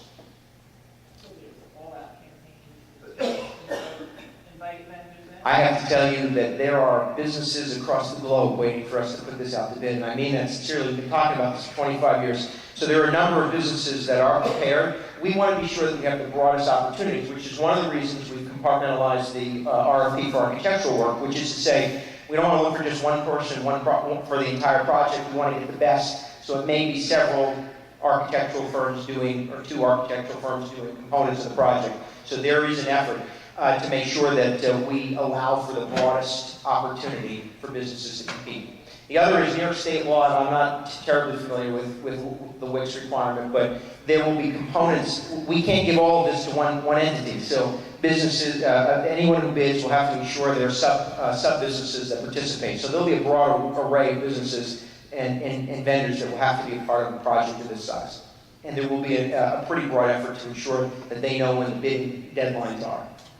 Okay, for systems like, I know that I've heard complaints about family That's a better question that George can answer, because that system currently is limited. Let's let.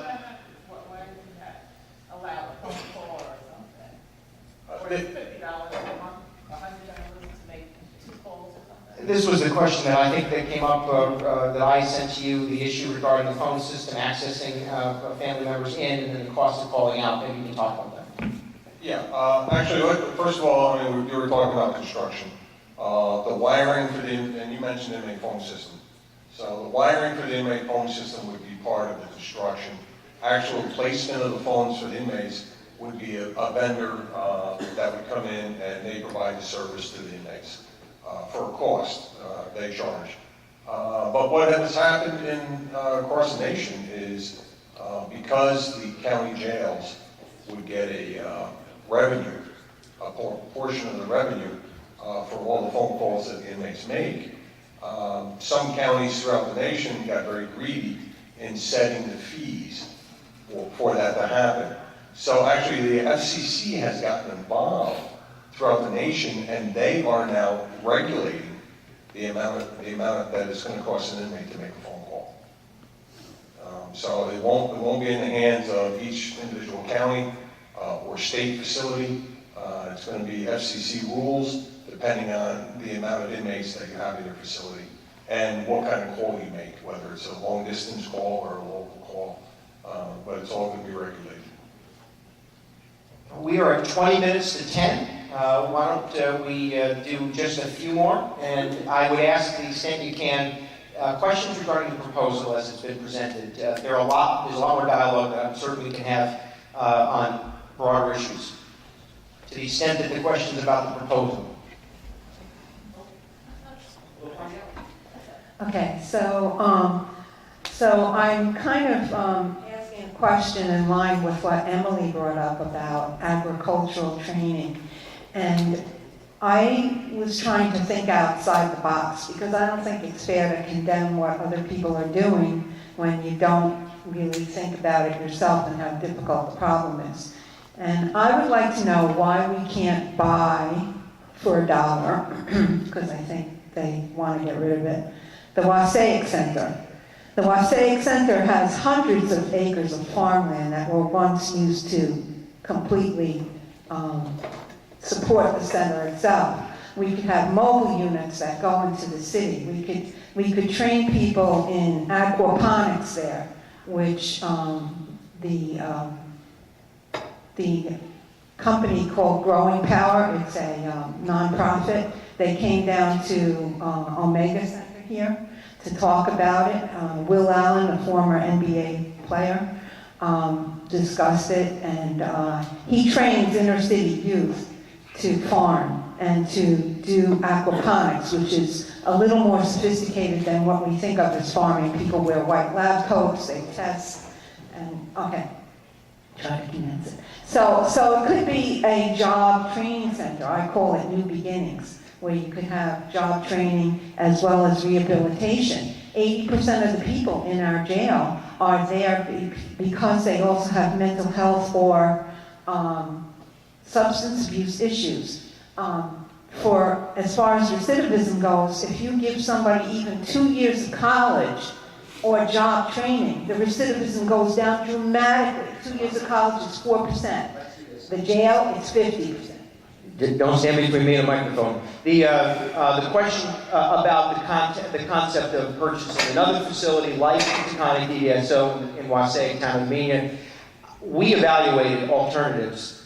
The truth of the matter is there's a reason the state of New York is abandoning those facilities. They're old, they're expensive, they're selling Taconic DDSO, it's for sale now, and they've closed it. It's one of the reasons D.D. Barrett was able to secure assistance to the county. They are closing the Taconic DDSO just as they closed the Hudson River Psych Center and the Harlem Valley Psych.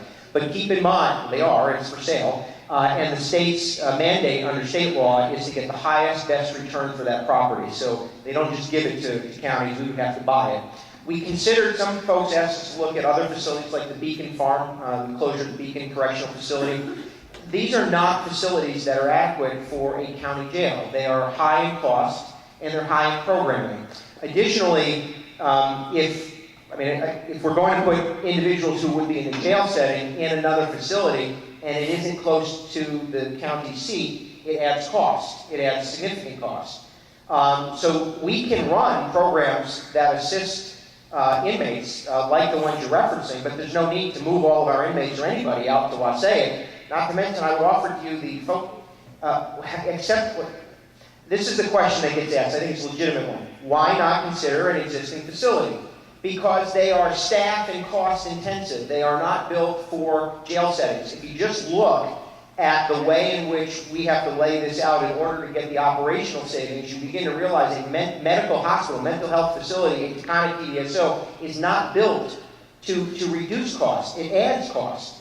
When you take the inmates from Dutchess County's county seat, the city of Poughkeepsie, and move them to Wasaic, we will then have to transport people from Amenia to Poughkeepsie back and forth every day to access the court system. They don't get to drive themselves. You can't put the court system someplace else because the state of New York requires the county court be the county seat, the city of Poughkeepsie. That's the law. So you have to have, and not to mention the existing infrastructure is here in the city of Poughkeepsie because it is the county seat. Moving the inmate population elsewhere just adds cost.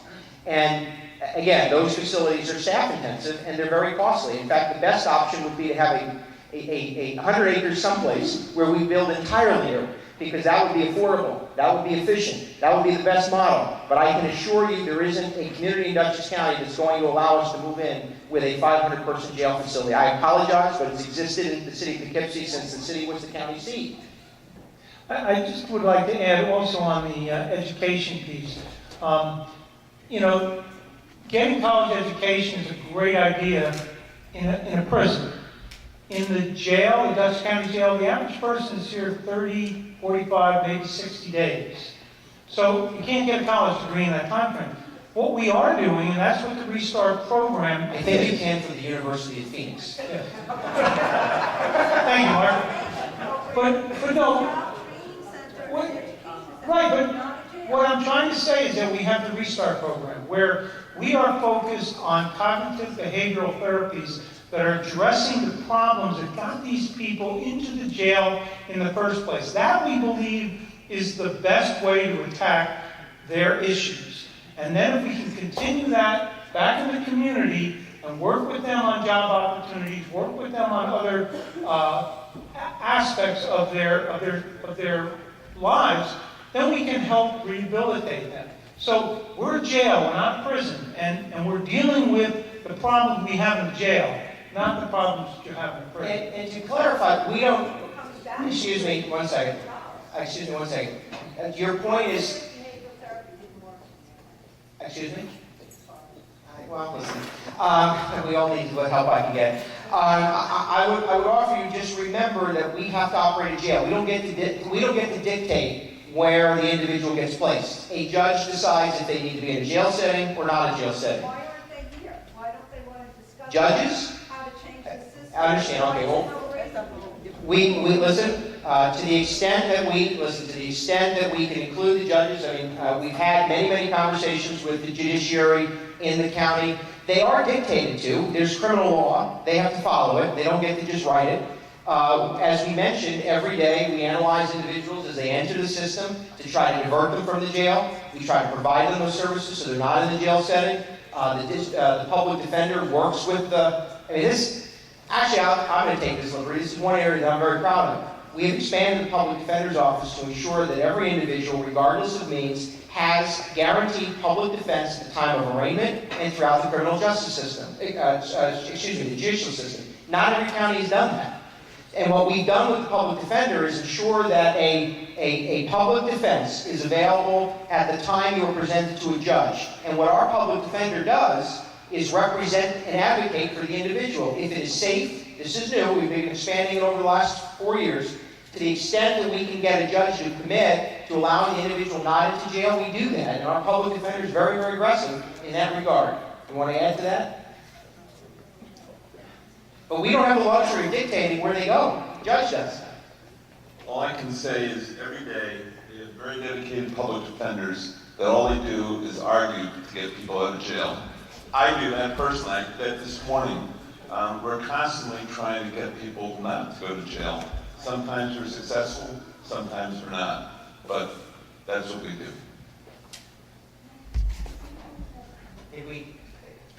Who else has one last question? One and two, I will, to the extent, Joel, you can get into a question, I'll take it, but you will be the last question, if it's a question. I need you to commit to that because you will have 4 more meetings to ask these people everything you want to ask, and we won't be leaving. So we'll go 1, quickly, Peter, 2, quickly, and we're going to end with Joel because, well, that's it.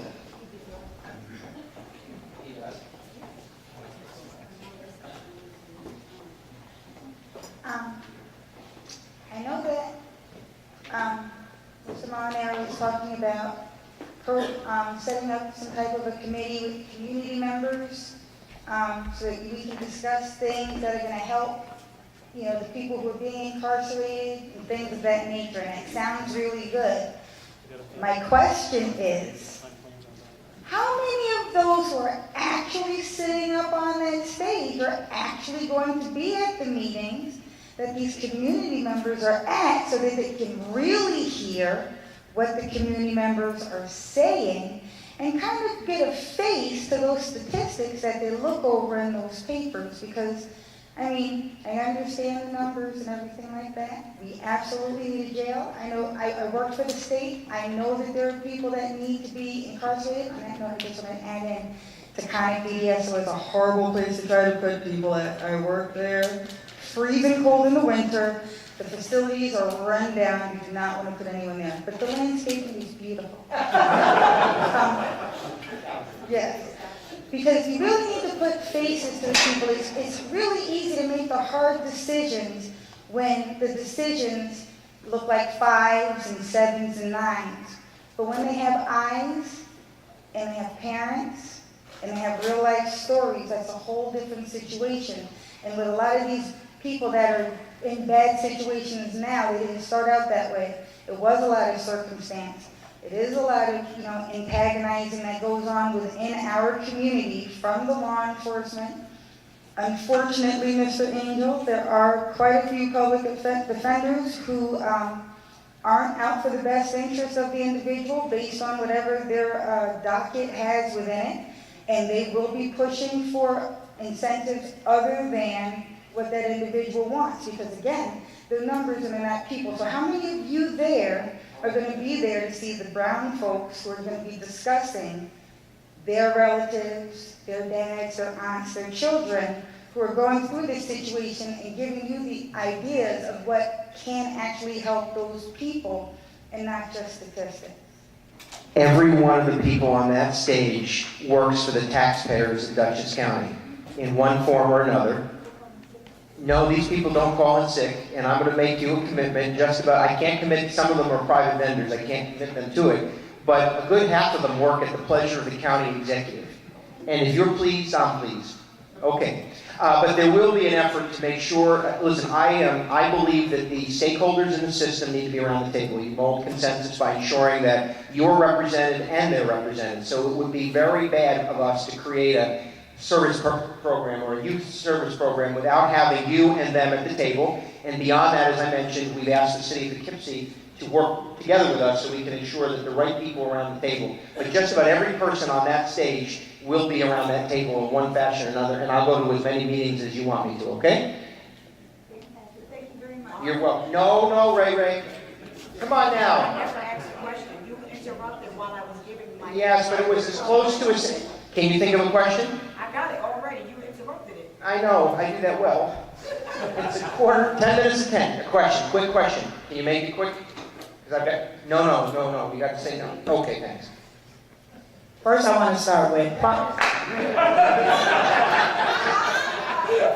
Your interruption was quick. I can tell you that much. So, first I want to start with Proverbs 16:2. All a person's ways seem pure to them, but motives are weighed by the Lord.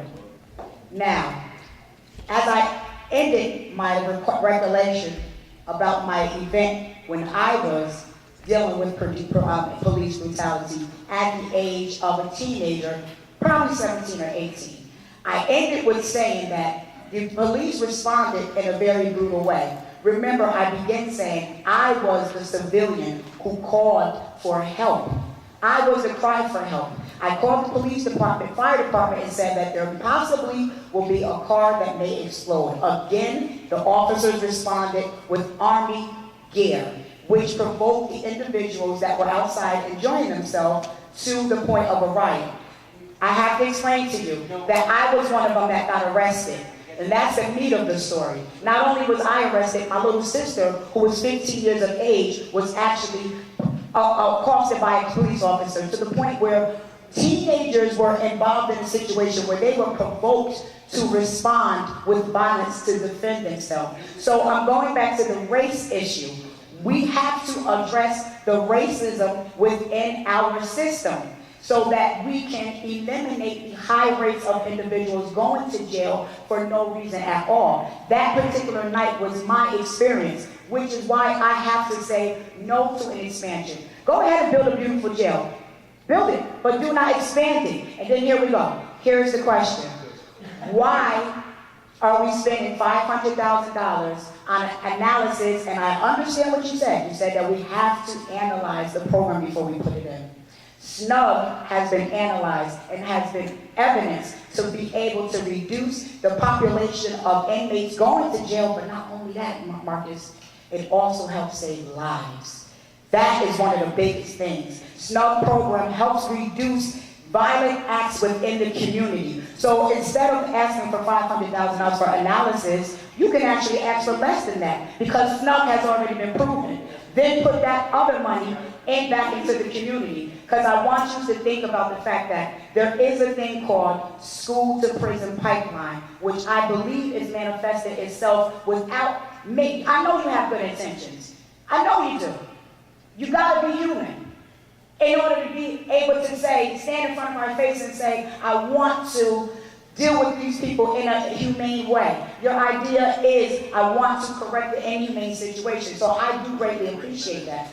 But the deeper part about it is, we also got to consider our future. And we have to look at our past before we do that. The question on the analysis, I just would say, I understand, I get it. And I'm sure that the city will ask for some evaluation of SNUG, but independent of everything else, it's just another program taking money. And unless we understand how these all fit together, we can't be effective. When you raise kids, you can't just give them one lesson, you've got to work multiple lessons. SNUG has been able to show 80% in 3 years, right in Yonkers. And I know the mayor. That's saving lives. That's not, okay, and then another. No. We're not, we talking about Ray, we're going to have, listen, I want to stop, but. No, you have to stop. I'm going to stop. You got to stop. I'm trying to say, we got to stop thinking about buildings and think about people. You got it. That I think we understand. And to the extent that someone wants to analyze that program in the context of everything else, I'm sure it will happen, but we want to make sure we got all the parts working together, not just one. And that is just one part. Like it or not, it's just one part of the whole. Racism is the biggest part. That is serious. Racism is the biggest part. We don't disagree that the underlying issues have to be addressed. That we agree with. We have to address that first. What program is in place to make sure that the people that need jobs in Poughkeepsie, the city of Poughkeepsie, are given jobs when the new jail is built? Jail jobs or jobs when they leave? Okay, as I said before, New York state law dictates how governments can assign work. We are not able to pre-select contractors or workforce. We have to go out to bid. That's the law. Because as Joel will tell you, he doesn't want me picking one vendor over another. That's the law. We are in the bond, and you weren't here for this, in the bond language. To the extent we have the right to give preferential treatment to local vendors, we will do that. To the extent the law permits, we will give preference to local business and local workforce. But I have to work within the confines of New York State procurement policy. Our policy in Dutchess County is to allow any local vendor to be given preferential treatment if they can come within a certain percentage of the other low bid. But New York state law dictates. I don't get to dictate this, and the state law is very, very clear. You don't want us being able to pick vendors. You want us to be able to go out to bid, get the lowest, most responsible bidder, and if a local vendor, local business, local workforce can come close to that number, we are able to give them preferred treatment. That's the law. So that's the best answer I can give you. We don't get to dictate otherwise. So, Legislator Joel Tyner, you have a minute to ask a question, because you will then have 4 meetings to ask questions. A question. My question is, how can you expect us? How can you expect us to think that there's a need for any jail expansion when, for over a decade I've studied this issue, and just because it may be able to be ran through, I'm telling you for a fact, as I stand here today, the I's have not all been dotted, and the T's have not all been dotted. So the question is, I've been told over and over again, we're doing everything we can for the woman, but Jerry Wilmot is here, we're not doing the Drew House here. And I took the tour on January 24th. Well, how can you accept it? Because right now, the Poughkeepsie Journal is doing editorial after editorial. We need this. It's going to save money. But the question is, there's 140 21-year-olds and less who were incarcerated last year.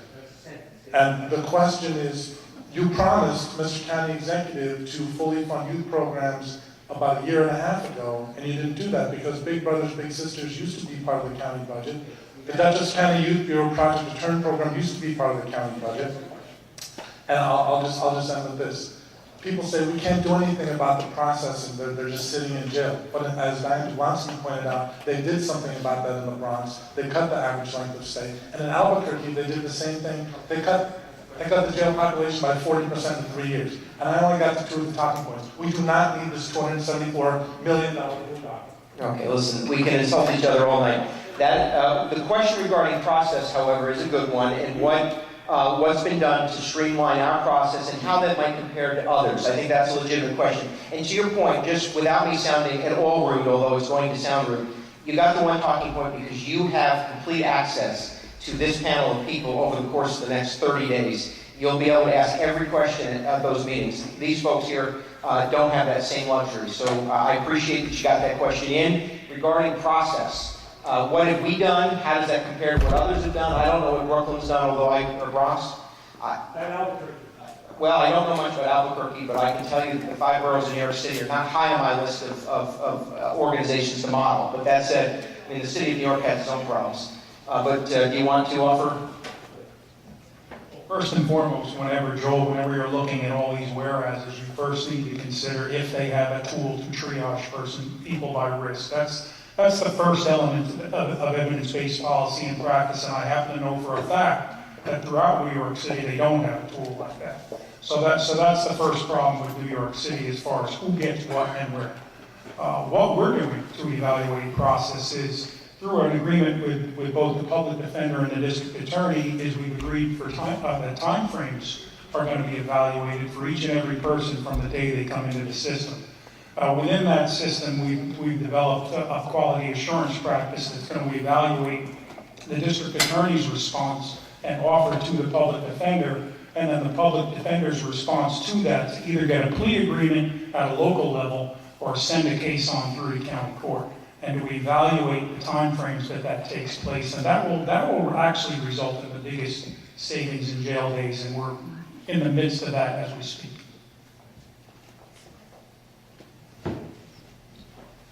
We want to thank you for spending the evening with us. We began at 6:30. It's now 10 p.m. I want to give you a few dates so you have them, and so it's recorded. First and foremost, we are having a series of town hall meetings. The next one is tomorrow, in fact, at 5:30 p.m. at the LaGrange Town Hall in LaGrangeville. On Wednesday, February 24th, this is on the back of the room as well, at 5:30 p.m. at the Amenia Town Hall. We'll ask them about the Wasatch DDSL. At 6:30 p.m. on March the 1st, we'll be at the Beacon City Hall. On Thursday, March the 3rd, at 5:30 p.m., we'll be at Hyde Park Town Hall. And on Tuesday, March the 8th, at 5:30 p.m., we'll be at the Pauling Town Hall. Additionally, the county legislature has several meetings scheduled with their final consideration to occur on March the 21st. With that, ladies and gentlemen, we appreciate your time. There will be, if you have further questions or information you want to send to us, you can visit dutchessny.gov, and we will be sure to try to respond as effectively as we can. Thanks, and be safe this evening. Good night.